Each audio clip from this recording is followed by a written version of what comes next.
in this chapter we are going to discuss that is mole concept and mole concept आपको पता होगा physical chemistry का ये सबसे इम्पोर्टेंट पार्ट होता है। ठीक है, अगर आपको मोल केमिस्ट्री आता है, पूरा मोल कंसेप्ट अच्छे से समझ में आता है, देन आप फिजिकल केमिस्ट्री को ना इजीली से हैंडल कर पाओगे। तो यस, जैसे मैंने आपको बताया था हमारा सीरीज चलने वाला है जिसमें मैं कुछ चीज़ें को आपको मैंने बोला था कि कुछ चीज़ें हम लोग सीक्वेंस वाइज फॉलो करेंगे। तो ये पहला जो चैप्टर है that is mole concept. Mole concept जो होता है, मैंने जस्ट अभी आपको बताया फिजिकल केमिस्ट्री के लिए सबसे इंपॉर्टेंट होता है। इसको मैं आपको पहले थोड़ा सा बेसिक बता देता हूँ, थोड़े से बेसिक्स बताऊंगा। ठीक है, अब याद रखना इस चीज़ को, क्योंकि बहुत सारे एजुकेटर्स मैंने देखा हुआ है, जहाँ तक मैं जानता हूँ, बेसिक्स नहीं बताते हैं, डायरेक्टली मूल कंसेप्ट में बोलते हैं कि ये चीज़ें कर लो एंड देन आपके मार्क्स निकल जाएंगे। मैं यहाँ पे चाहता हूँ कि मैं कुछ पहले बेसिक्स बता दूँ, आपको कुछ एग्जैक्टली बेसिक्स पता चल जाए कि क्या होते हैं, कहाँ से एटॉमिक नंबर निकलता है, कहाँ से एटॉमिक मास निकलता है, एवोगैड्रोस नंबर क्या होते हैं। पहले इस चीज़ों को डिस्कस कर लेते हैं एंड देन उसके बाद जो भी चीज़ें जैसे सारे एजुकेटर्स करा रहे हैं वो चीज़ें मैं भी आपको कराऊंगा, जो जो चीज़ें इंपॉर्टेंट है वो सब चीज़ें करते चलेंगे। ठीक है, चलिए स्टार्ट करते हैं यहाँ पे। सो एग्जैक्टली एक कहानी जो चालू होती है ना, एग्जैक्टली जो आपकी स्टोरी होती है ना, एग्जैक्ट स्टोरी जिसको आप बोलते हो, एक मिनट ना, इसको स्टोरी हम लेते हैं। एक स्टोरी जो होती है ना, स्टोरी वो कहाँ से चालू होती है? एक सिंगल एटम से चालू होती है। कहाँ से चालू होगी? एक सिंगल एटम से चालू होती है। सिंगल एटम मतलब एग्जैक्टली हम लोग यहाँ पे ये लेने की ट्राई कर रहे हैं कि एक एटम होता है, जो यहाँ पे मैंने आपके लिए स्पेशली ड्रॉ किया हुआ है, देख लो। ठीक है, तो ये जो है एक एटम है।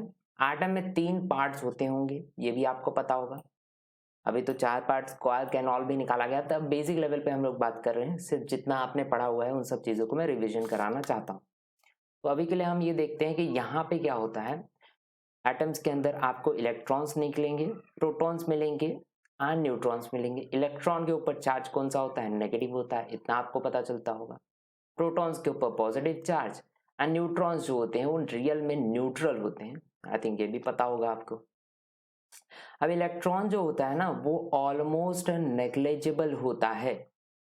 क्या उसका नेग्लेजिबल होता है? वेट। प्लीज याद रखना, एक एटम आप ले रहे हो, एक एटम के बीच साइड में जो इलेक्ट्रॉन्स रिवॉल्व कर रहे हैं, वो इलेक्ट्रॉन्स का वेट जो है ना, वो नेग्लेजिबल है। एंड जो रियल वेट एक एटम का आता है, एक एटम का रियल वेट जो आता है, वो 2 ही चीजों की वजह से आता है। क्या? एक होता है प्रोटॉन और एक होता है न्यूट्रॉन। ये आपको पता रहना चाहिए। जो एटॉमिक वेट एंड ऑल लिखते हो, जैसे मैंने कार्बन लिखा है, यहाँ पे 12 लिखा है, तो ये 12 किसकी वजह से आ रहा है? प्रोटॉन एंड न्यूट्रॉन की वजह से आ रहा है। तो आप बोलोगे अरे सर ऐसा कैसे होता है, हर चीज का तो मास होता है, तो इलेक्ट्रॉन का भी मास है। मैं ये नहीं बोल रहा हूँ, प्लीज याद रखना, यहाँ पे कुछ कंसेप्ट क्लियर करने की ट्राई कर रहा हूँ। मैं यहाँ पे ये बोलना चाहूंगा कि वेट जो होता है पूरा एटम के अंदर प्रोटॉन और न्यूट्रॉन की वजह से आता है। याद रखना, प्रोटॉन एंड न्यूट्रॉन का खुद का वेट ऑलमोस्ट क्या होता है? सेम होता है। मतलब electrons negligible, proton neutron weight डालते हैं एटम के अंदर, और एटम में जो प्रोटॉन और न्यूट्रॉन है उनके दोनों के वेट ऑलमोस्ट सेम होते हैं। अब ये कुछ क्रिटिक्स आएंगे और बोलेंगे एग्जैक्टली नहीं है, मैं खुद बोल रहा हूँ ये चीज, आप प्लीज याद रखना, ये ऑलमोस्ट होता है। ठीक है, हर टाइम नहीं मान सकते, but yes there is high chances कि आप जितने भी एटम्स उठाओगे उसके अंदर आपको यही सिनेरियो देखने मिलेगा, that is proton and neutron के जो नंबर मास होता है, जिसको हम बोल रहे हैं एटॉमिक वेट, या वेट आप बोलो, अभी के लिए सिर्फ वेट मान, तो वेट जो होता है वो सेम होता है। इसको मैं यहाँ पे एक एग्जाम्पल के थ्रू आपको बताना चाहूंगा। मैं ये बताना चाहता हूँ कि यहाँ पे हम ऐसा समझते हैं हाथी और चींटी। तो जो एक एंट है ना, एक चींटी है, उसका भी वेट होता है, आपको पता होगा, और हाथी का भी वेट है, एलिफेंट का भी वेट है। ठीक है, तो एलिफेंट के वेट के मुकाबले चींटी का जो वेट है वो क्या है? नेग्लेजिबल है। अब ये आपको समझ में आया, मतलब इलेक्ट्रॉन का वेट तो होता है, और प्रोटॉन और न्यूट्रॉन का इतना ज्यादा वेट होता है कि पूरा एक एटम में उनका ही वेट कंसिडर किया जाता है। ठीक है, तो ये थोड़ा याद रखना। अब इसी चीजों से आगे बढ़ते हैं। तो हमें अभी जो भी हमने सीखा, इससे हमें एक चीजें समझ में आ चुकी हैं कि एटॉमिक जो वेट होता है वो किससे निकलता है? प्रोटॉन एंड न्यूट्रॉन से निकलता है। पक्का? इतना हम समझ गए। आपको पता होगा 118 एलिमेंट्स अभी पीरियोडिक टेबल में दिए जाते हैं, वैसे तो अभी 121 हो चुके हैं, बट अभी के लिए सिर्फ याद रखना 118, ठीक है।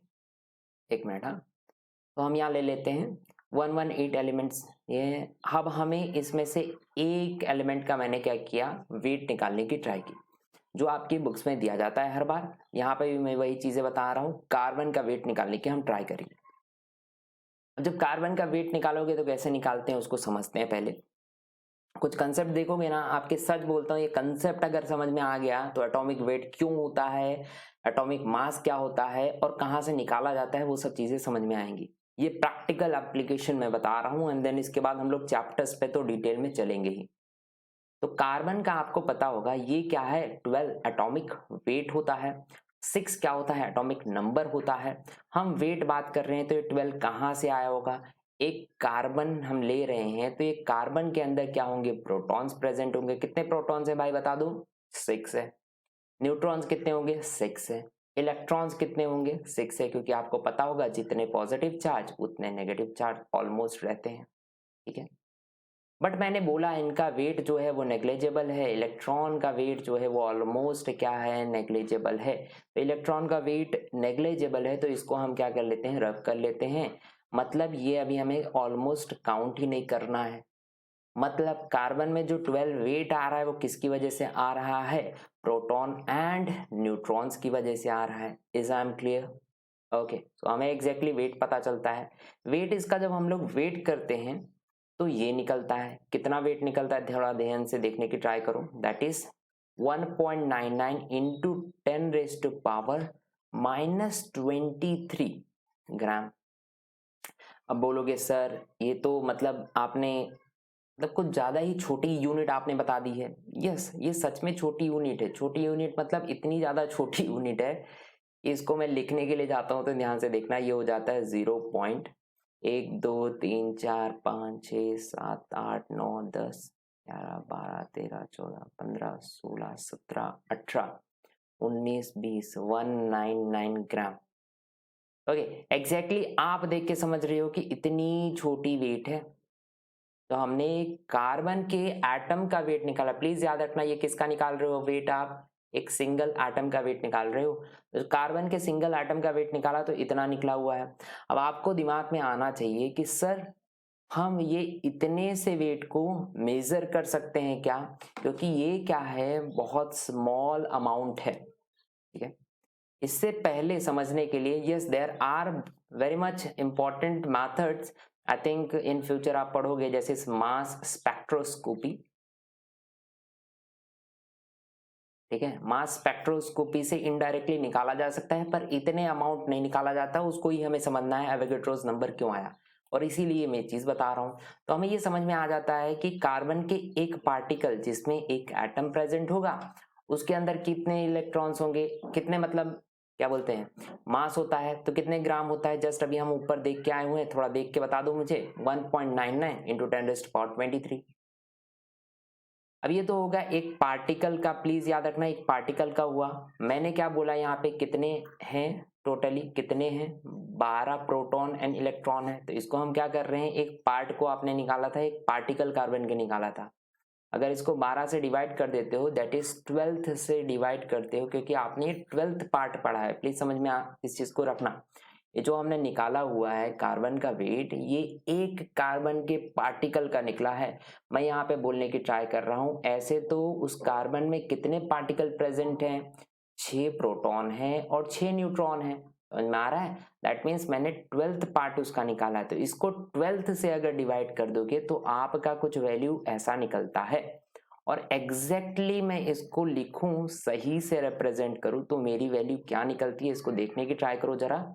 1.6605 कितना निकलता है, 1.6605 इंटू 10⁻⁻24।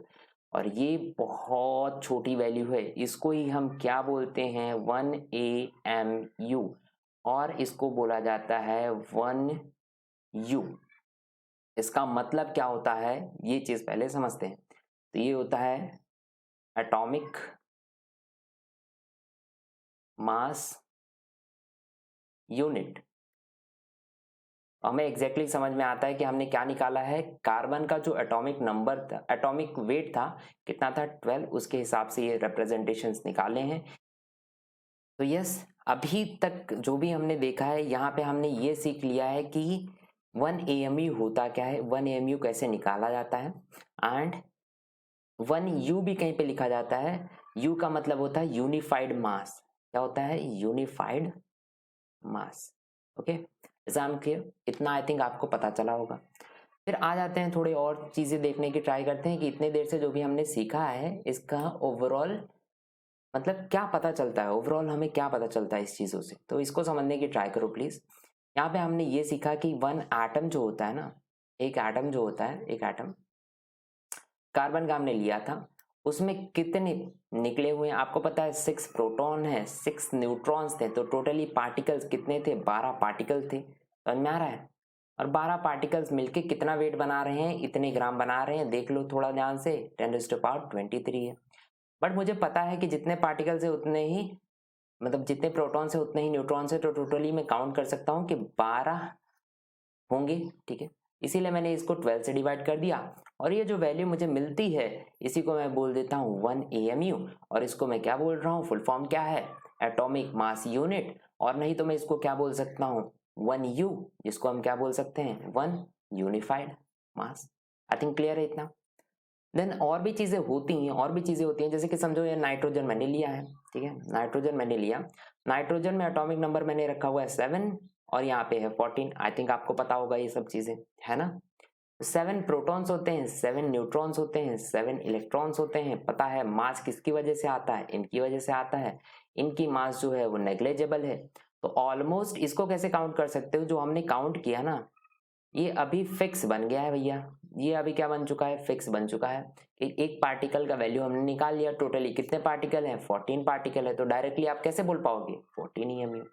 अगर हाइड्रोजन निकाल लो, हाइड्रोजन निकाल लो, हाइड्रोजन कैसे निकालोगे, तो यहाँ पे हमें पता चलता है कि 1 and 1 होता है, तो इसके अंदर प्रोटॉन 1 होता है, इलेक्ट्रॉन 1 होता है, न्यूट्रॉन कुछ नहीं होते हैं।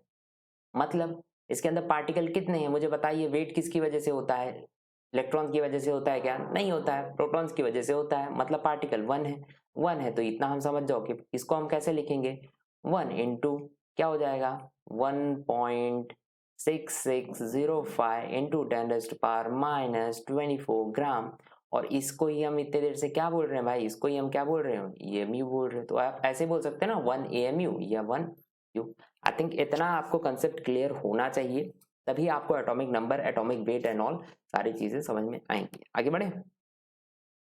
अब कुछ इंपॉर्टेंट एलिमेंट्स होते हैं जो आपके नाम पहले से पता रहने चाहिए, उनके एलिमेंट्स के नाम। चलो तो कुछ और कंसेप्ट्स को देखते हुए हम लोग चलते हैं, एनहांस करते हैं और जितना भी हमने सीखा है। देखो यहाँ पे मैं अगर बोलूँ HCl, तो HCl आपको पता होगा कौन सा बॉन्ड बनता है, कोवेलेंट बॉन्ड बनता है उनके अंदर। कोवेलेंट बॉन्ड जब भी कोई भी कंपाउंड के अंदर बनेगा, कोई भी कंपाउंड के अंदर अगर कोवेलेंट बॉन्ड बन रहा है तो उसको हम क्या काउंट करते हैं, प्लीज ध्यान से देख लेना, ये चीज इंपॉर्टेंट है।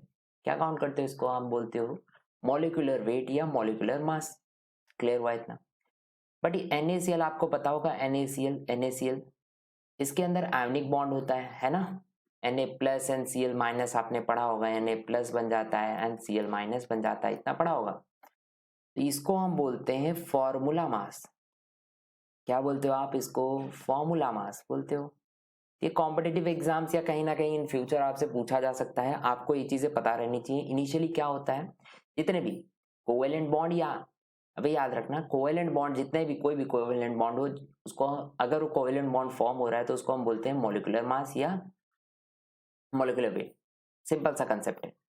बट अगर उसके अंदर किसी भी चीज के अंदर NaCl है, या समझ लो यहाँ पे हम एग्जांपल NaCl के लिए हैं, बट अगर सोच लो कोई भी ऐसा कंपाउंड है जिसके अंदर आयोनिक बॉन्ड फॉर्म हो रहा है, तो उसको हम मॉलिक्यूलर वेट नहीं बोलते, मोलर मास नहीं बोलते, मॉलिक्यूलर मास नहीं बोलते, बट उसको हम क्या बोलते हैं, फॉर्मूला मास बोलते हैं। ये आपको पता रहना चाहिए, ठीक है। अब कुछ और कंसेप्ट को देखते हुए और आगे बढ़ते हैं, तो ये देखो यहाँ पे मैंने कुछ रिएक्शंस लिखे हैं। अब आप केमिस्ट्री जो अगर पढ़ रहे हो तो आपको समझ में आना चाहिए रिएक्शंस होते क्यों है, ठीक है, ये रिएक्शंस क्यों होते हैं, पहले इनको समझने की ट्राई करना है। तो आपको पता चलता होगा ये, इसमें मैंने क्या किया, 1 Na हाफ Cl ज्वाइन किया तो क्या बन गया आपको, NaCl। हाइड्रोजन ऑक्सीजन मिला तो H2O2 बन गया।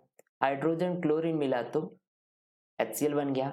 बट ये कैसे हो रहा है भाई, कैसे हो रहा है? ये कोफिशिएंट जो है ना, ये जो कोफिशिएंट है, ये जो इनिशियली कोफिशिएंट है, आप यहाँ पे 1 एंड ऑन 1 लगा रहे हो, ये 1 एंड 1 लगा रहे हो, ये कैसे हो रहा है, कहाँ से आ रहा है, वो चीज हम समझने की ट्राई करते हैं। क्लियर हुआ इतना? अभी तक जो भी हमने सीखा है उसमें हमने ऐसा कुछ सीखा है, ठीक है, ध्यान से देखना, यहाँ से कंसेप्ट चालू होता है, मेन मजा आएगा आपको। अभी तक जो हमने देखा है वो क्या देखा है?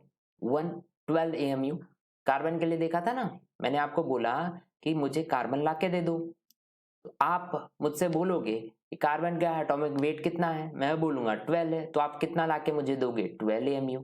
तो आपको पता है 12 AMU का मतलब क्या होता है? AMU मतलब जस्ट हमने निकाला था एटॉमिक मास यूनिट, कितना होता है? 1.605 इंटू 10⁻⁻24। इसको 12 से मल्टीप्लाई कर दोगे, आप लेके आओगे। बट मैंने बोला था कि ये बहुत छोटी यूनिट हो जाती है, हमने काउंट किया था, पता है, 0 0 0 करके, अभी बहुत छोटी यूनिट हो जाती है। इसको आप वेट कर सकते हो क्या? आप वेइंग मशीन में इसको वेट कर सकते हो क्या? नहीं कर सकते ना। ऐसे आप बोलो दो मॉलिक्यूल, मुझे समझो कुछ रिएक्शन करना है, एक हाइड्रोजन लेके आना है, एक कार्बन लेके आना और 4 हाइड्रोजन लेके आने हैं, रिएक्शंस कराने हैं, तो क्या मैं लेके आ सकता हूँ, वेट करके लेके आ सकता हूँ फिजिकली? नहीं, पॉसिबल नहीं है। बट क्या लेके आ सकते हो, प्लीज ध्यान से बनने की ट्राई करना। यहाँ से कंसेप्ट थोड़ा इंपॉर्टेंट चालू हो रहा है आपका, ठीक है। यहाँ पे कुछ कंसेप्ट चालू होंगे, जैसे कि आप क्या लेके आ सकते हो। मैं आपसे बोलता हूँ, समझो नाइट्रोजन, नाइट्रोजन में 14, तो आप 14 EMU को वेट नहीं कर सकते। आप अभी जस्ट कार्बन के लिए पढ़ा, 12 EMU को वेट नहीं कर सकते। ये सिंपल सा है, इतनी छोटी क्वांटिटी हम वेट नहीं कर सकते। मतलब हाइड्रोजन की अगर मैं बात कर लूँ तो उसमें एक है, सोचो इतना छोटा सा अमाउंट, उसको वो भी पावर्स में लगा रहे हो, पावर 10⁻⁻24, इसको कन्वर्ट भी करते हो लास्ट में तो -23 निकलता है। इतना उठा सकते हो क्या आप? नहीं, पॉसिबल नहीं है। तो इसके बदले क्या लेके आ जाओगे? ग्राम में कन्वर्ट कर लो EMU को। जैसे कि मैं बोलूं कार्बन लेके आओ, तो कार्बन का कितना लेके आ जाओगे आप? 12 ग्राम लेके आ जाओगे। यहाँ नाइट्रोजन बोल रहा हूँ तो कितना लेके आ जाओगे आप? 14 ग्राम लेके आ जाओगे। यहाँ हाइड्रोजन में बोल रहा हूँ तो कितना लेके आ जाओगे? 1 ग्राम लेके आ जाओगे। अब 1 ग्राम तो वेट कर सकते हो ना। इसको और कंसेप्ट को समझने की ट्राई करते हैं, और मजा आएगा आपको। समझो, इनिशियली मैं यही बताने की ट्राई कर रहा हूँ, सोचो मुझे x अमाउंट ऑफ एटम्स चाहिए, ठीक है, x अमाउंट ऑफ एटम्स चाहिए। एग्जैक्टली मुझे समझ लो, यहाँ हाइड्रोजन की मैं बात कर रहा हूँ, तो मतलब मुझे 1 ग्राम चाहिए था। इनिशियली मेरे पॉइंट पास कितना था आपको पता ही होगा, ये था मेरा 1 EMU। उसको डिवाइड कर लो, जो वैल्यू आपको मिलती है वो आपको लेके आनी है। मतलब क्या मिल रहा है, प्लीज ध्यान से देखना, एग्जैक्टली आपको मिल रहा है अवोगाड्रोस नंबर। मैं सच बोलता हूं, अभी तक जो भी पढ़ा होगा आपको समझ में आया होगा, पर ये कंसेप्ट नहीं समझ में आया होगा। इसको और डिटेल में करने की ट्राई करते हैं प्लीज। मैं सच बोल रहा हूँ, अगर आपको बोर हो रहा है, अगर ऐसा लग रहा है कि ये सर आप बहुत बेसिक में जा रहे हो, ये सब चीजें समझाने की जरूरत नहीं है, बट मैं आपको इसलिए समझा रहा हूँ कि ये सब चीजें इंपॉर्टेंट है। जब कंसेप्ट नहीं पता रहेगा तो आप रट के उसको आगे एग्जाम्स में कैसे अप्लाई करोगे? कल को उठ के कॉलेजेस में जाओगे तो इश्यूज हो जाएंगे, आपको समझ में ही नहीं आएंगे कंसेप्ट क्या है। इसीलिए समझने की ट्राई करो। समझो कि मैंने यहाँ पे 23 लिया है एग्जैक्टली, देखो यहाँ पे समझने की ट्राई करो। मैंने क्या किया, मैंने यहाँ पे सोडियम लिया है। सोडियम आपको पता चलता होगा एटॉमिक नंबर 23, आपको पता चलता होगा किसकी वजह से वेट है? प्रोटॉन एंड न्यूट्रॉन्स की वजह से वेट है, ठीक है।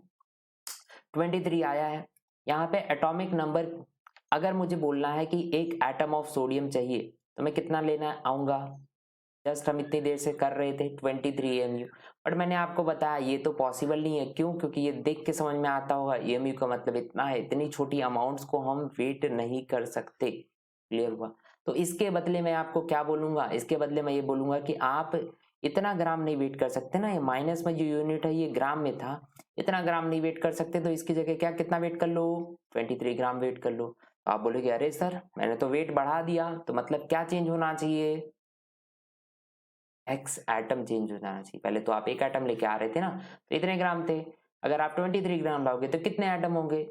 आपको पता होगा, यूनिफाइड मेथड अप्लाई कर लो, एग्जैक्टली क्या होगा देखो, देखने की ट्राई करते हैं। नंबर्स ऑफ एटम अगर अप्लाई करते हो तो क्या हो जाएगा? 23 डिवाइडेड बाई 23 इंटू 1.6 इंटू 10⁻⁻24। यहाँ से समझने की ट्राई करना, ये कट गया, कंसेप्ट क्या निकलता है, वापस ये निकलता है, इसको डिवाइड करोगे तो आपको ये मिल जाएगा, और ये मिलता है मतलब इसी को तो हम बोल रहे हैं एवोगैड्रोस नंबर। इतनी देर से समझ रहे हैं सर, पर फिर भी नहीं समझ में आ रहा है, एवोगैड्रोस नंबर तो आप निकाल रहे हो बट वेट तो सही से नहीं आ रहा है। यहीं पे तो कंसेप्ट है भाई, यहीं पे तो मेन चीजें हैं। देखो इतनी देर से जो हम लोग करने की ट्राई कर रहे थे, इतनी देर से जो कर रहे थे, ये चीज अब समझ में आएगी आपको।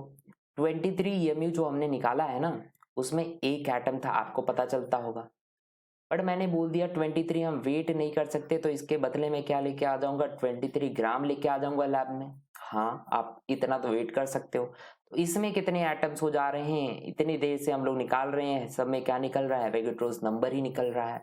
आपको समझ में आता होगा, आपको बोला गया एक एटम लेके आओ, पर आप इतने लेके आ रहे हो। इंटरेस्टिंग चीज क्या हो जाती है, ध्यान से सुनो, इंटरेस्टिंग चीज क्या हो जाती है, वेट यहाँ पे कोई मैटर ही नहीं करता किसी रिएक्शन में।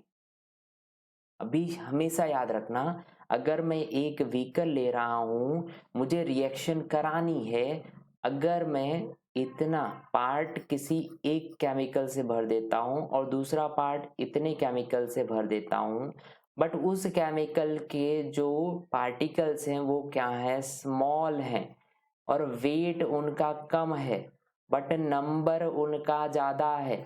मतलब नीचे वेट भी ज्यादा था, नंबर भी ज्यादा था, यहाँ पे 1000 एटम्स बैठे थे रिएक्ट करने के लिए, ऊपर में लेके आया, वेट तो कम है पर नंबर वहां पे भी 1000 है, तो वो लोग रिएक्ट तो कर लेंगे ना। हाँ कर लेंगे सर, आराम से कर लेंगे। मतलब यहाँ पे हमें समझ में आ रहा है कि वेट जो है वो कोई भी कंसर्न ही नहीं करता, यहाँ कंसर्न क्या करता है, नंबर ऑफ एटम्स।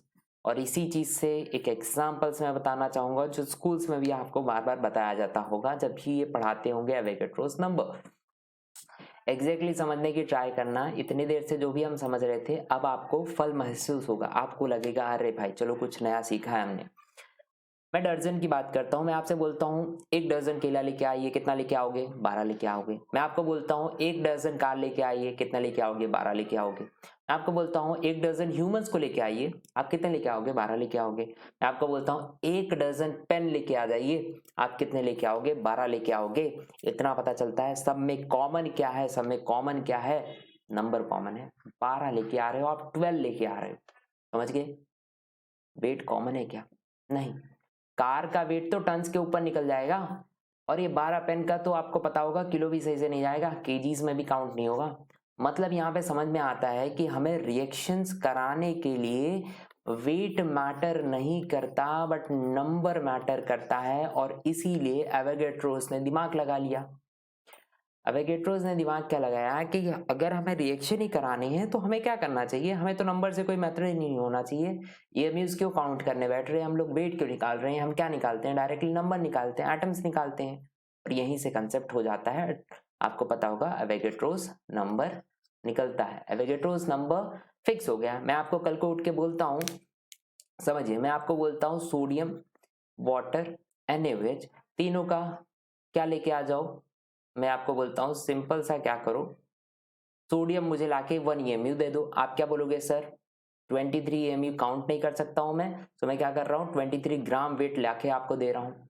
यहाँ पे भी 18 ग्राम वेट लेके आओगे, यहाँ पे 40 ग्राम वेट लेके आओगे। आपको सबको पता चलता होगा ये सब क्या है, एक मोल है। एग्जैक्टली हमने एक यूनिट निकाल लिया है जिससे हम वेट करेंगे अब से, मतलब वेट काउंट करना नहीं है, अब हम नंबर पे जाएंगे। ये क्लियर हुआ, ये कंसेप्ट यहाँ से काउंट होता है। जैसे कि यहाँ पे देखो, मैंने आपको स्पेसिफाई करने के लिए और अच्छे से लिखा है। जैसे कि मैं बोल रहा हूँ आपको एल्यूमिनियम, एल्यूमिनियम कितना है 27। अगर मैं बोलूँ आपको लेके आ जाओ भाई 27, तो आप 27 EMU काउंट करने जाओगे, जिसमें क्या था, एक एटम था, बट वो पॉसिबल है ही नहीं। तो मैं क्या करता हूँ, इतने सारे एटम्स लेके आ जाता हूँ। इतने सारे एटम्स कैसे लेके आ जाओगे भाई, 27 ग्राम काउंट कर लोगे उसको, समझ गए इस चीज। मतलब याद रखना 27 जो EMU लेके आ रहे थे उसमें से atomic mass, molecular mass, formula mass बनता है। और ये जो हमने क्या किया, एवोगैड्रोस नंबर, इतने एटम्स लेके आए, इसको हम बोलते हैं मोलर मास। ये कुछ कंसेप्ट आपको पता रहना चाहिए। एग्जैक्टली कुछ फॉर्मूलाज होते हैं, मोल आई थिंक पता होगा आपको, मोल्स के कुछ फॉर्मूलाज होते हैं जिसको हम समझने की ट्राई करते हैं, ठीक है। यहाँ पे कुछ फॉर्मूलाज मैंने आपके लिए लिखे हैं, ये लास्ट पॉइंट है, एंड देन इसके बाद हम लोग चैप्टर्स में एंट्री कर लेंगे। जैसे कि समझो वाटर है, वाटर का मैं बोलता हूँ लेके आ जाओ, ठीक है, वेट करना है मुझे, एक मॉलिक्यूल एक एटम चाहिए मुझे वाटर का, तो मतलब 18 EMU लेके आओगे, पॉसिबल नहीं है वेट करना, तो कितना 18 ग्राम लेके आ जाओगा। और इसमें भी क्या प्रेजेंट है, एक मोल प्रेजेंट है, इतना तो पता चलता होगा, समझ के, मतलब 18 ग्राम मतलब एक मोल। मैं आपको बोलता हूँ लैब में जब भी जाओगे ना, आपको पता है वाटर जो होते हैं एग्जैक्टली मैं आपको वेट करके दे रहा हूँ 98 ग्राम। अब पूछता हूँ कि मुझे बता दो भाई कि इसमें कितना मोल है, तो कैसे फाइंड करोगे, मोल जो रहेगा यहाँ आ जाएगा, आपको पता है ये डिवाइड में चला जाएगा। एग्जैक्टली क्या होता है, ये जो वेट आपको दिया कि ना, कितना वेट दिया, 98 ग्राम दिया एग्जैक्टली। मोलिकुलर मास कितना था आपका, 18 था। जब इसको निकालोगे तो आपको क्या मिल जाएगा, मोल, और यहीं से मोल का फॉर्मूला बन जाता है। हमें एग्जैक्टली ये समझना है कि एग्जैक्ट इतनी देर से जो हम समझते हुए आ रहे थे मोल एंड ऑल क्या होता है, एक वेट दिया जाता है, उस वेट से आपको मोल फाइंड करना है। सिंपल सा कंसेप्ट है, आप करोगे तो पता चल जाएगा। नंबर ऑफ पार्टिकल्स हमने देखा था, number of particles proton and neutrons के लिए निकाल रहे थे इतने देर से, याद होगा स्टार्टिंग में। नंबर ऑफ पार्टिकल्स कैसे निकालोगे, मोल जो फाइंड किया है उसको एवोगैड्रो नंबर से मल्टीप्लाई कर दो तो आपको नंबर ऑफ पार्टिकल्स मिल जाएंगे।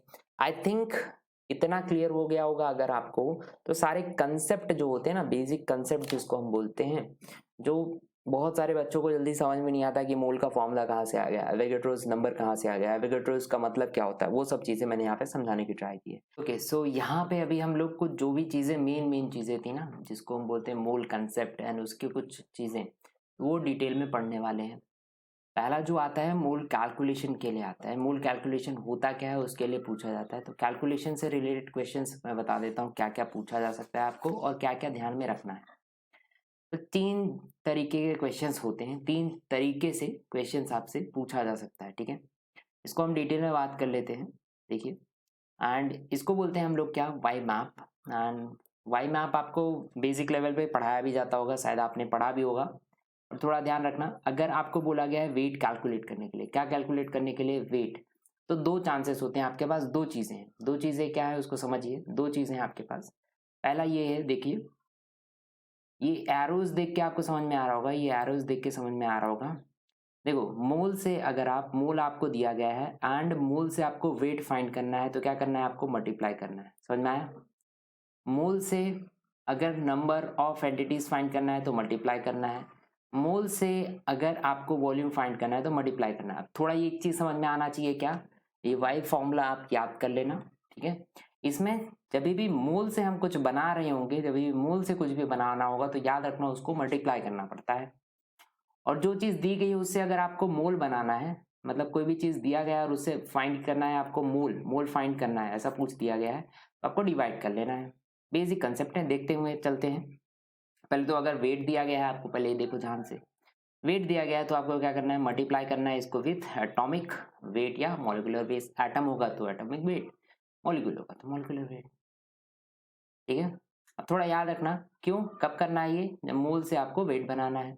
और अगर वेट दिया गया है और मोल बनाना है तो क्या कर सकते हो, इसको आपको डिवाइड कर लेना है। सिंपल सा कंसेप्ट है ना, कर सकते हैं आराम से कोई भी। दूसरा चीज क्या देखना है, ध्यान से देखो, कभी कभी दिया जाता है नंबर ऑफ एंटिटीज करके। नंबर ऑफ एंटिटीज मतलब नंबर ऑफ आयंस हो सकते हैं इसमें, एटम्स हो सकते हैं, मॉलिक्यूल्स हो सकते हैं, ठीक है। सो कुछ भी हो सकता है, अभी के लिए हम ये सोचते हैं ये सब चीजें होती हैं, इनको बोलते हैं एंटिटीज। अगर ये दिया जाता है तो इससे पूछ लिया जाए कि आप मुझे मोल बताओ, मोल कितना होगा, तो क्या करना है, डिवाइड बाय Na कर लेना है। Na मतलब Avogadro's number, Avogadro's number. I think पता होगा आप सबको ये सब चीजें, जस्ट हम पीछे पढ़ के आ चुके हैं।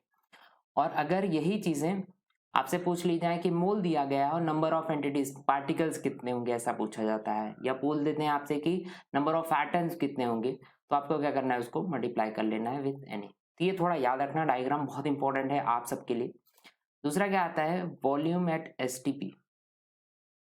वॉल्यूम एट एसटीपी, वॉल्यूम क्या होता है इसको पहले समझने की ट्राई करते हैं। वॉल्यूम क्या होता है, वॉल्यूम जो होता है वो एसटीपी पे देखना है। एसटीपी मतलब स्टैंडर्ड टेम्परेचर एंड प्रेशर, इसके बेसिस पे देखा जाता है। क्यों, क्योंकि आपको पता होगा 3 ही चीजें कंसेप्ट में ली जाती हैं, कौन सा होता है, टेम्परेचर, प्रेशर और वॉल्यूम। आप वॉल्यूम तो फाइंड कर रहे हो, दो चीज़ों को आपने क्या कर दिया है, कांस्टेंट कर दिया। जब दो चीज़ें कांस्टेंट हो जाएंगी ना तो सही वॉल्यूम आपको मिलता है। अगर सोचो टेम्परेचर बढ़ा दोगे, टेम्परेचर इंक्रीज कर दोगे तो यस आपको प्रॉपर वॉल्यूम नहीं मिलता। वाटर का टेम्परेचर इंक्रीज कर दो तो क्या वेपर बन के उड़ जाएगा, तो वॉल्यूम सही से नहीं मिलेगा।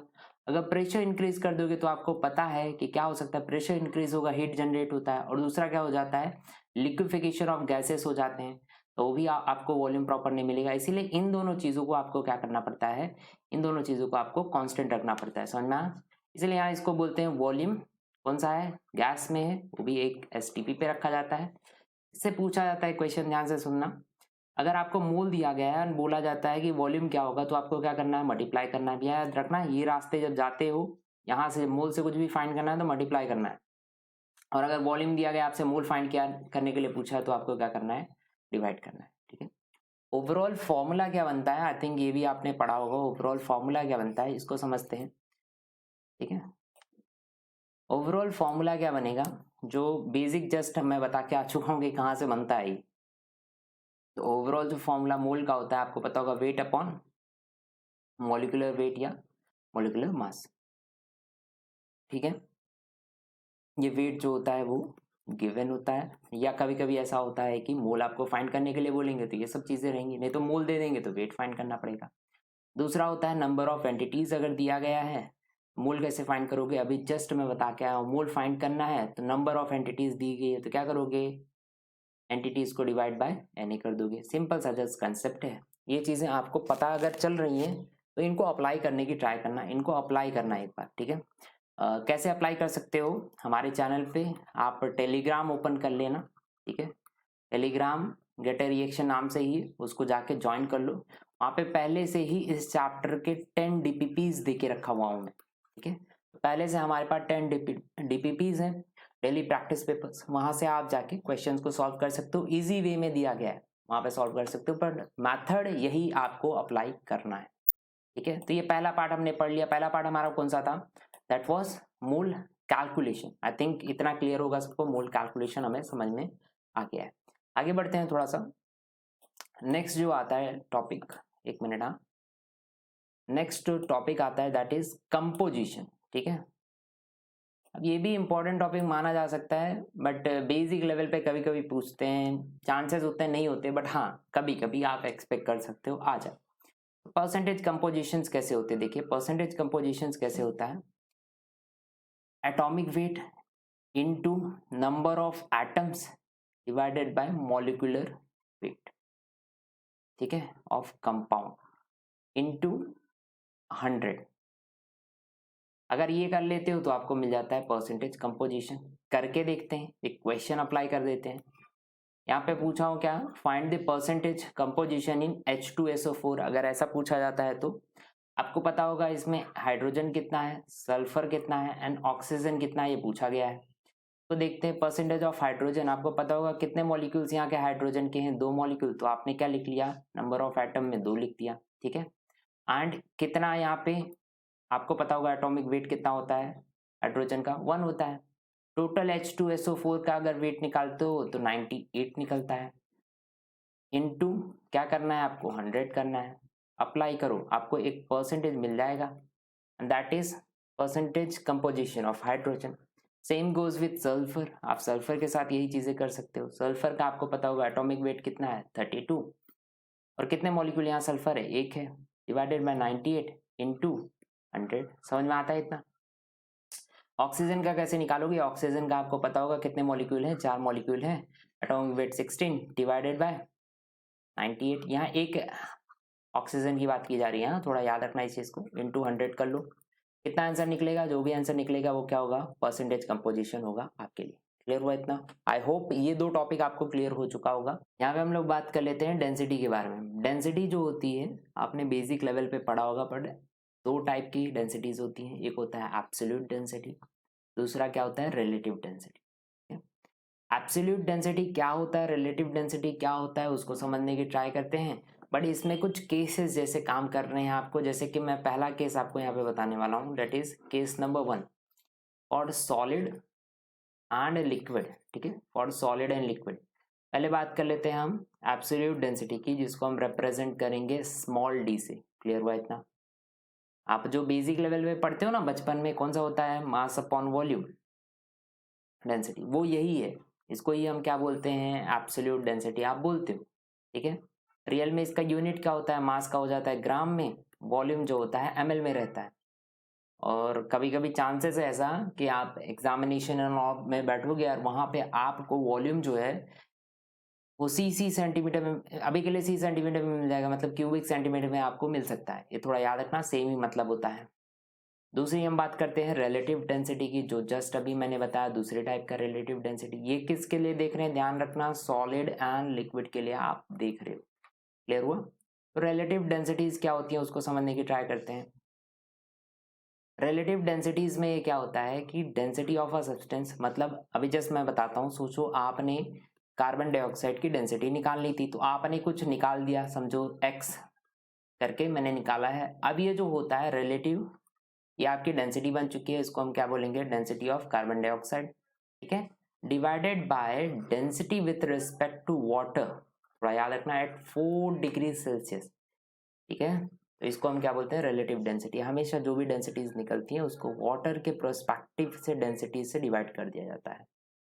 तो मतलब आपको पता होगा 1 से डिवाइड कर दो बस, क्योंकि वाटर की डेंसिटी सेम ही होती है। आपको पता होगा मास अपॉन वॉल्यूम, अगर वाटर का हम लोग लेते हैं ग्राम पर ml तो एक ही निकलता है, 1 निकलता है, ठीक है। तो इस चीज को याद रखना, तो ये सेम ही सेम निकल जाता है। पर एक इशू हो जाती है, इशू क्या होता है, ये तो हमने यूनिट देख लिया ना, सबको समझ में आता होगा, हमने यहाँ पे ग्राम पर ml देखा यूनिट, पर ये क्या हो जाता है, यूनिट लेस हो जाता है। क्यों ऐसा? क्योंकि डेंसिटी अपॉन डेंसिटी करोगे, इसको हम करते हैं अगर, तो ये क्या बनेगा, यहाँ पे देखने की ट्राई करो, ग्राम अपॉन ml हो जाता है, और ये भी डिवाइड कर रहे हो आप ग्राम अपॉन ml, एग्जैक्टली ये कट हो जाते हैं एक दूसरे से, और यहाँ पे यूनिट लेस आपको मिलेगा। ये समझ में आया सबको? आई थिंक डेंसिटीज वाला पार्ट निकल गया होगा आपका दिमाग से, जो भी टेंशन होगा अच्छे से समझ में आ चुका होगा, जो भी डाउट्स होंगे वो निकल चुके होंगे। एब्सोल्यूट डेंसिटी हमने देख लिया, रिलेटिव डेंसिटी देख लिया फॉर सॉलिड एंड लिक्विड्स। ये जो रिलेटिव डेंसिटी है इसको ही इन फ्यूचर आप कहीं प्रैक्टिकल से इन्वॉल्व करोगे तो वहां पे आपको बोला जाता है स्पेसिफिक ग्रेविटी, ठीक है। तो ये टर्म्स को आपको याद रखना है, इसको हम क्या बोलते हैं, स्पेसिफिक ग्रेविटी। इस चीज को और थोड़ा एनहांस करते हुए आगे बढ़ते हैं, तो केस नंबर 2 पे अगर आ जाते हैं, केस नंबर 2 देखने की ट्राई करते हैं। केस नंबर 2, हमने पहला केस किसके लिए देखा, सॉलिड एंड लिक्विड, ये जो है ये गैसेस के लिए।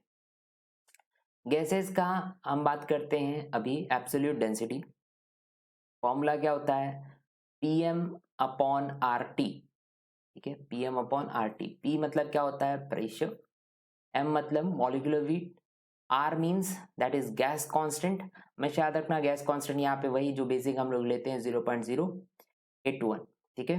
एंड टेम्परेचर हमेशा किस फॉर्म में रहता है, केल्विन फॉर्म में रहता है, ठीक है। इतना क्लियर है सबको? अब थोड़ा इस चीज को याद रखो, ये जो यूनिट होती है इसकी, ये क्या होती है, ग्राम पर लीटर में होती है। हमने जस्ट ऊपर देखा गैस के लिए, सॉलिड्स के लिए देखा, आपको समझ में आया होगा। यहाँ पे क्या देखा था एब्सोल्यूट डेंसिटी में, देखो ध्यान से, एब्सोल्यूट डेंसिटी में हमने क्या देखा था, हाईलाइट करके मैं बताता हूँ आपको। एब्सोल्यूट डेंसिटी में हमने देखा है ml, दिख रहा है आपको, ml। बट यहाँ पे चेंजेस देखने मिलेंगे, यहाँ पे चेंजेस मिलेगा, क्या चेंज मिलता है, ग्राम पर, एक मिनट, ये क्या बन जाता है, ग्राम पर लीटर बन जाता है। तो हमें एग्जैक्टली ये क्लियर हो जाता है कि ये थोड़ा याद रखना, गैसेस में थोड़ी डेंसिटीज की यूनिट जो होता है वो चेंज हो जाता है, ये आपको पता रहना चाहिए। रिलेटिव डेंसिटी अगर गैसेस की बात करो तो आपको पता है density is directly proportional to m, दिख रहा है, तो यहाँ पे ऐसे ही कर लिया जाता है m1 m2। क्यों ऐसा करते हैं, ये चीजें थोड़ा देख लेते हैं।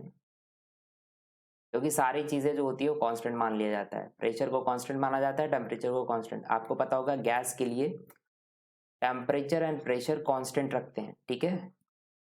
अगर ये दोनों चीजें कांस्टेंट रहेंगी तो ही आपको रिलेटिव डेंसिटीज मिलती हैं। बट ये बेसिक सा कंसेप्ट है, मास चेंज रहते हैं और इसीलिए उसको अपॉन में करके कर लिया जाता है। तो यहाँ पे मैंने वो लिखने की भी ट्राई की है, टेम्परेचर एंड प्रेशर जो रहेगा वो कांस्टेंट रहेगा। क्लियर हुआ इतना? हमने दो टाइप के डेंसिटीज के फॉर्मूलाज देख लिए हैं अच्छे से। हमें एग्जैक्टली केस 1 और केस 2 याद रखना है। Case 1 was for solid and liquid and case 2 जो है that was for gases. I think इतना क्लियर होगा सबको। आगे बढ़ते हैं। Next is vapour density. Vapour density आपसे पूछा जाता है, व्हाट इज वेपर डेंसिटी, ऐसा पूछा जाएगा, ठीक है, वेपर डेंसिटी के बारे में। इसको रिप्रेजेंट किससे करते हैं हम लोग, वीडी से करते हैं। फॉर्मूला क्या होता है, मॉलिक्यूलर वेट अपॉन 2, यहाँ पे जो 2 है ना, प्लीज याद रखना, दैट इज गैस डेंसिटी रखा जाता है विथ रिस्पेक्ट टू हाइड्रोजन। मैं यहाँ पे कुछ कंसेप्ट बता रहा हूँ, प्लीज याद रखना। मैं जैसे स्टार्टिंग में इंट्रोडक्शंस दे चुका हूँ, आपको समझ में आया होगा। मैं डीप में पढ़ाने वाला आदमी हूँ, बट ये क्रैश कोर्स है, इसीलिए मुझे जल्दी जल्दी पढ़ाना पड़ रहा है। इस चीज़ को आप समझने की ट्राई करना। यहाँ पे मैं सिर्फ यही बता रहा हूँ कि आपको पूछा जाता है अगर वेपर डेंसिटी फाइंड करो तो मॉलिक्यूलर मास डिवाइड बाय 2 कर देना, आपको आंसर मिल जाएगा। यहाँ पे एक क्वेश्चन करने की ट्राई करते हैं। देखो आपसे क्या पूछा गया है, find the vapour density of carbon dioxide. पहले हम इसका मॉलिक्यूलर मास निकालते हैं। मॉलिक्यूलर मास कितना होगा देखने की ट्राई करते हैं। कार्बन का हो जाता है 12, ऑक्सीजन का 16 प्लस 16 कितना होता है, इसको समझने की ट्राई करो। ये हो जाएगा 32 प्लस 12 कितना होगा 44। आई थिंक इतना सबको क्लियर हुआ। तो कार्बन डाइऑक्साइड का मॉलिक्यूलर वेट कितना निकला 44। फॉर्मूला रखते हैं Vd is equal to m/2, यही हमने देखा। तो ये क्या हो जाएगा 44 डिवाइडेड बाई 2, क्या निकलता है 22। दैट्स इनफ, हो गया। ये थोड़ा आपको याद रखना है। किस में लिखोगे इसको, किस में लिखोगे, यूनिट क्या लगाओगे, ये थोड़ा मुझे बता दीजिए। यूनिट क्या लगाओगे इसमें, सिर्फ वेट फॉर्म में निकलेगा। यहाँ पे हमने कुछ और चेंजेस नहीं किए, तो थोड़ा याद रखना ग्राम एंड ऑल में ही निकलेगा। ये 3 डेंसिटीज थे जो आपको समझ में आने चाहिए। ओके, नेक्स्ट टॉपिक जो है हमें जो देखना है, next topic that is average atomic weight. Average atomic weight भी पूछा जाता है, ये आइसोटॉप्स के लिए ही पूछते हैं। आइसोटॉप्स का मतलब आई थिंक बेसिक लेवल पे आपने पढ़ के आया होगा, क्योंकि आप क्रैश कोर्स ले रहे हो। दैट मीन्स ये सिर्फ ऊपर ऊपर से मैं बताने वाला हूँ, जैसे कि एग्जाम में कैसे इंप्लीमेंट कर पाओगे ऐसा समझ सकते हो। ठीक है, बहुत डिटेल में हमें नहीं जाना है। मैं ऐसा एक्सपेक्ट कर रहा हूँ यहाँ ऐसे स्टूडेंट्स होंगे जिनको कंसेप्ट पता है। ठीक है, तो एवरेज एटॉमिक वेट कैसे फाइंड करोगे, that is percentage abundance of isotope 1 into atomic weight of that isotope 1 plus वही same to same percentage abundance of isotope 2 into atomic weight of isotope 2 into वही same to same आप लिखते जा सकते हो। ठीक है, डिवाइडेड बाय क्या हो जाता है 100। ये फॉर्मूला होता है फॉर एवरेज एटॉमिक वेट, जो आपको पता रहना चाहिए। कैसे फाइंड करते हैं इसको देखते हैं, कैसे फाइंड किया जाता है एवरेज एटॉमिक वेट। क्वेश्चंस आपको दिए रहेंगे, जैसे कि यहाँ पे आइसोटॉप्स मैंने लिखा हुआ है क्वेश्चन के लिए, और यहाँ परसेंटेज अबंडेंस मैंने आपको दिया है। आपको क्या फाइंड करना है, एवरेज एटॉमिक वेट फाइंड करके मुझे बताना है। तो कैसे लिखोगे एवरेज एटॉमिक वेट क्या होता है, जस्ट हम देख के आ चुके हैं एवरेज एटॉमिक वेट के लिए। इसको थोड़ा मैं साइड में ले लेता हूँ। यस, एवरेज एटॉमिक वेट के लिए जस्ट हम देख के आ चुके हैं क्या होता है। पहले तो आपको क्या दिया गया है, परसेंटेज अबंडेंस कितना दिया गया है, तो यहाँ पे हम परसेंटेज में ही रख लेते हैं 75 लिखो। ठीक है, मल्टीप्लाई बाय एटॉमिक वेट कितना दिया गया है 35। क्लियर हुआ इतना, प्लस कर लो। दूसरा जो दिया गया है वो कितना है 25, मल्टीप्लाई बाय क्या हो जाएगा 37, डिवाइड बाय क्या कर लेना है आपको 100 कर लेना है। तो आंसर एग्जैक्टली क्या मिलेगा, इसका आंसर क्या मिलेगा एग्जैक्टली वो देख लो। तो एग्जैक्टली इसका करो तो 3 5 5 17 7 5 एग्जैक्टली अगर मैं बात करूँ तो 5 4 3 हाँ, तो ये हो सकता है 3550 डिवाइड बाय 100। और इसको अगर आप सॉल्व करोगे तो आपको कितना परसेंट मिल जाता है, इतना तो पता चल जाता होगा, 35.5% आपको मिलता है। दैट इज क्या मिला है ये आपको, परसेंटेज अबंडेंस मिला है। ऐसा नहीं भाई, परसेंटेज अबंडेंस तो पहले से दिया गया था। आपको क्या मिला है एवरेज एटॉमिक वेट, इस चीज को याद रखना। और ये ग्राम में लिखा जाएगा ना कि परसेंटेज में। ओके, ऐसा हम क्लियर। यहाँ तक जो भी चीजें हमने देखी हैं, मुझे ऐसा एक्सपेक्ट कर रहा हूँ कि आपको इतनी चीजें समझ में आ चुकी होंगी। पहले रिवाइज कर लेते हैं हमने क्या क्या देखा है अभी तक। अभी तक आप पढ़ते हुए आए हो तो क्या क्या देखे हो। पहले तो हमने देखा मूल कैलकुलेशंस को, ठीक है, मूल कैलकुलेशन देख लिया। उसके बाद हमने क्या देखा हुआ है, परसेंटेज कंपोजिशंस को देखा। तीसरा हमने क्या देखा, डेंसिटीज देखी। डेंसिटीज में मैंने आपको रिलेटिव डेंसिटी भी कराया है, एब्सोल्यूट डेंसिटी भी कराया है, और दोनों केसेस भी बता दिए हैं। उसके अंदर 2 केसेस हैं, थोड़ा उस चीज को ध्यान दे देना। और ये जस्ट अभी मैंने देखा है क्या, एवरेज एटॉमिक वेट फाइंड करने का आपको बता दिया। तो ये 4 चीज़ें हमारी कंसेप्ट हो चुकी हैं। यहाँ से क्वेश्चंस आप एक्सपेक्ट कर सकते हो, 2 से 3 क्वेश्चंस कभी ना कभी पूछा जा सकता है, ठीक है। बेसिक लेवल पे तो पूछते हैं, तो ये सब चीज़ें आपको आनी चाहिए। नेक्स्ट जो चीज हमें देखनी है that is mean molar mass. Mean molar mass से भी पूछा जाता है और ये हमेशा मिक्सचर के लिए रखा जाता है, ठीक है। मिक्सचर के लिए क्या होता है उस चीज को, मिक्सचर आपको पता होगा 2 से 3 चीजें एक साथ मिक्स की जाती हैं, that is simple mixture. Mean molar mass का फॉर्मूला क्या है उसको पहले देख लो ध्यान से। मीन मोलर मास कैसे फाइंड किया जाता है, तो होता क्या है N1 M1, M मतलब मोलिकुलर मास, N मतलब मोल, N1 M1। अगर यही 2 मिक्सचर है, मतलब 2 चीज़ों का मिक्सचर है तो N2 M2, और ऐसे 50 चीज़ का मिक्सचर है तो आप कंटिन्यूएशन में जा सकते हो, divided by N1 plus N2 plus and carry on. So ये सिंपल सा फॉर्मूला है मीन मोलर मास का, पूछा जाता है इसलिए मैंने आपको बताया है। कैसे फाइंड करेंगे, यहाँ पे क्वेश्चन में दे देता हूँ एक। मीन मोलर मास फाइंड करना है, oxygen, nitrogen, carbon dioxide and sulphur dioxide का परसेंटेज दिया है, तो कैसे फाइंड कर सकते हो इसको, लॉजिक लगाते हैं। मीन मोलर मास कैसे फाइंड कर सकते हो, आपको पता है मोल, यहाँ पे हम परसेंटेज में ले लेते हैं, तो क्या हो जाएगा 16 इंटू 32 प्लस क्या हो जाएगा नाइट्रोजन का 80 इंटू क्या कर सकते हो आप N2 का 14 14 28 हो जाएगा, प्लस 3 इंटू कार्बन डाइऑक्साइड का आपको पता ही होगा, जस्ट अभी हम कैलकुलेट भी करके आ चुके थे, प्लस SO2 का। SO2 का अगर फाइंड करने जाते हो तो क्या निकलता है, SO2 32 32 और 16 64, तो ये कितना निकलेगा 64 इंटू 1। ये समझ में आया, डिवाइडेड बाय, सबको डिवाइड कैसे करोगे 16 प्लस 80 प्लस 3 और प्लस 1 करो, आपको जो भी आंसर मिलता है that will be your mean molar mass. I hope ये क्लियर हो गया होगा। तो यहाँ पे हम लोग देखते हैं क्या लिमिटिंग रिएजेंट्स के बारे में। अब आपने बहुत बार नाम सुना होगा इनका, ठीक है। लिमिटिंग रिएजेंट्स होते क्या, पहले इनको समझते हैं। लिमिटिंग रिएजेंट्स ऐसे रिएजेंट्स होते हैं जिनके बिना रिएक्शन पॉसिबल नहीं है, मतलब अगर वो रिएक्शन में ना हो तो रिएक्शन नहीं होगा। जैसे कि मैं बताता हूँ, दाल बनाते हैं, दाल बनाते हो आप, दाल में अगर पिंच ऑफ सॉल्ट अगर आप ऐड नहीं करोगे दैट मीन्स दाल का जो टेस्ट है ना वो बराबर नहीं रहेगा। प्लीज याद रखना लिमिटिंग रिएजेंट लेस अमाउंट में रहते हैं, सबसे कम अमाउंट में रहते हैं, but they are very much important for the reaction, ये आपको पता रहना चाहिए। दूसरी चीज लिमिटिंग रिएजेंट कब फाइंड करना है आपके दिमाग में ये आना चाहिए भाई, जब 2 चीज, जैसे कि यहाँ पे मैं एग्जांपल्स के थ्रू आपको समझाने की ट्राई करता हूँ, इसको समझो। जब 2 चीज दिया हो, जैसे कि यहाँ पे एक एग्जांपल है 2SO2 react with O2 to form 2SO3, simple सा रिएक्शन है।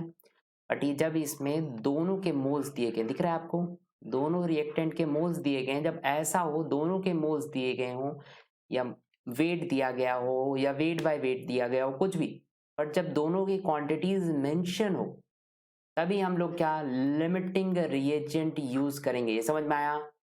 और अगर एक का ही दिया गया है दूसरा फाइंड करना है आपको, तो वहां पे कौन आ जाएगा, स्टोकियोमेट्री आता है,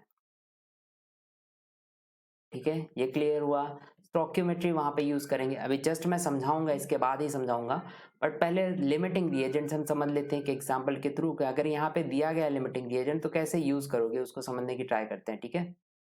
एक मिनट, हाँ मैं कलर चेंज कर लेता हूँ पेन का, सो आपको बेटर वे में समझ में आएगा। चलिए, तो यहाँ पे इनिशियल मोल्स आपको दिए गए हैं, देख लो कितना दिया गया है, 4 मोल दिया गया है, ठीक है। इनिशियल 4 मोल दिया गया है और इसका 6 मोल दिया गया है ना। यहाँ पे ये थोड़ा मत देखना, ये मैंने गलती से आई थिंक लिखा होगा।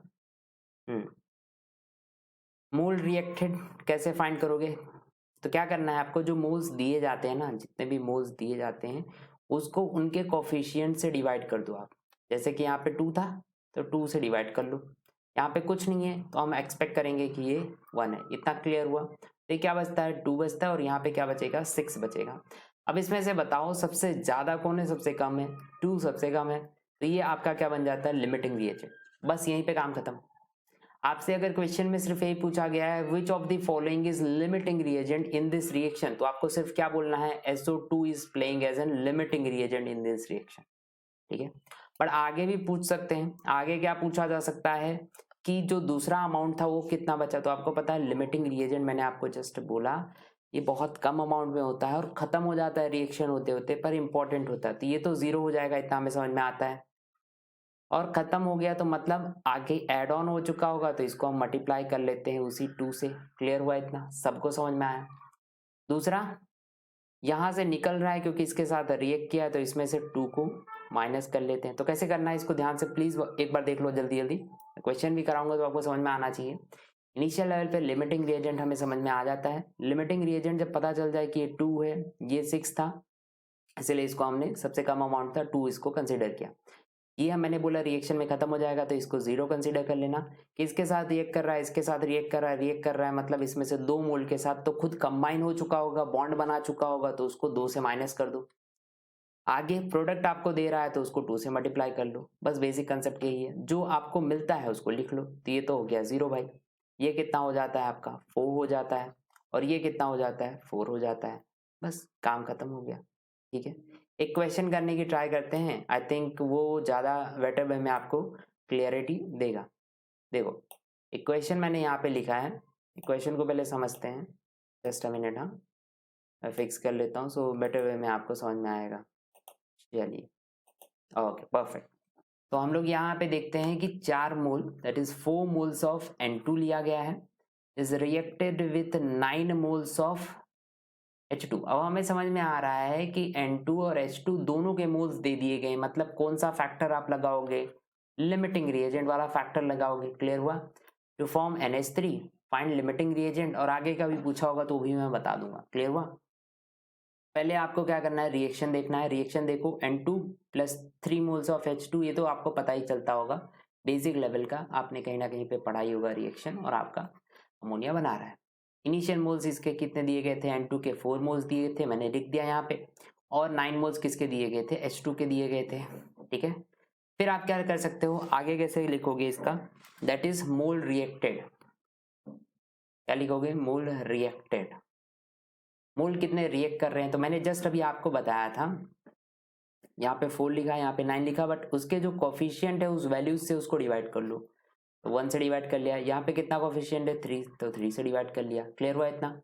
ये कितना बच जाएगा आपका 4 बच जाता है, पता चलता है इतना। और ये कितना होता है 3 रहेगा, कंफर्म।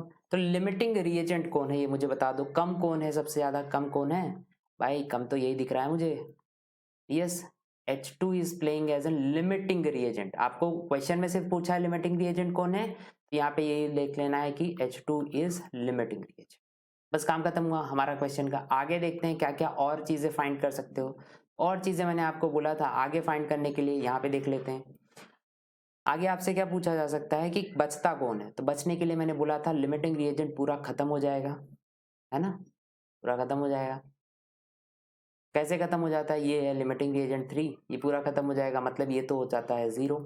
जब खत्म हो जाता है मतलब इसके साथ रिएक्ट किया होगा तो इसमें से माइनस कर दो, तो ये क्या बन जाता है आपका N2 जो था वो 1 हो जाएगा, लिमिटिंग रिएजेंट वाला पार्ट 0 हो गया।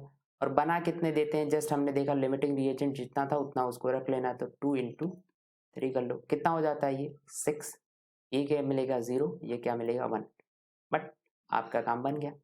जल्दी जल्दी देखने की ट्राई करते हैं कितने क्वेश्चंस आपको ये सॉल्व करवा सकता है, इसको देखते हैं पहले। 6 क्वेश्चन है हमारे पास, 6 के 6 हम सॉल्व करने की ट्राई करेंगे। देखो पहला क्वेश्चन क्या पूछा है, मोल्स ऑफ NH3 फॉर्म्ड, तो NH3 के मोल्स कितने फॉर्म होते हैं ये मुझे बता दो। तो टोटली कितने होते हैं 6 होते हैं, ये तो देख के ही पता चलता होगा 6 मोल हो रहे हैं, दिखा रिएक्शन में।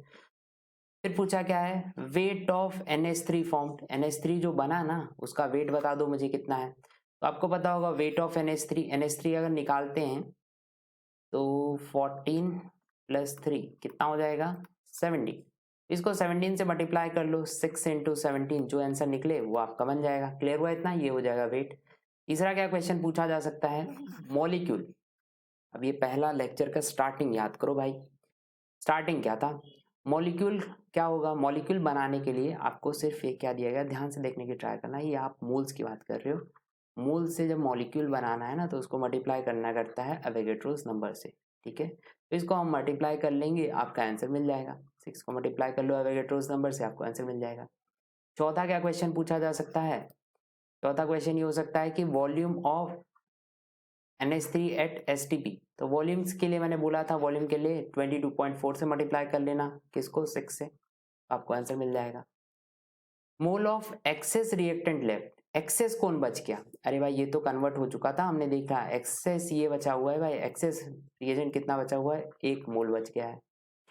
वेट ऑफ, वेट कितना है, मतलब ये N2 था, याद है N2 का वेट कितना होगा, 28 होगा, ये भी रिएक्टेंट हो जाता है। 7th वन यहाँ पे मैं लिखूं अगर, तो क्या लिख सकता हूँ, मॉलिक्यूल लिख सकता हूँ ना, हाँ molecule of excess reactant left, molecule कितने होंगे, तो मॉलिक्यूल यहाँ N2 है, दिख रहा है सबको, मतलब थोड़ा समझने की ट्राई करना, मॉलिक्यूल के लिए क्या करना पड़ता है आपको, वेट से मल्टीप्लाई कर लो, वेट ऑफ, यहाँ पे हमने NH3 लिया था, यहाँ पे N2, मतलब यहाँ पे हम क्या कर देंगे, किससे मल्टीप्लाई कर दोगे आप, 14 से मल्टीप्लाई कर लोगे, ये समझ में आया।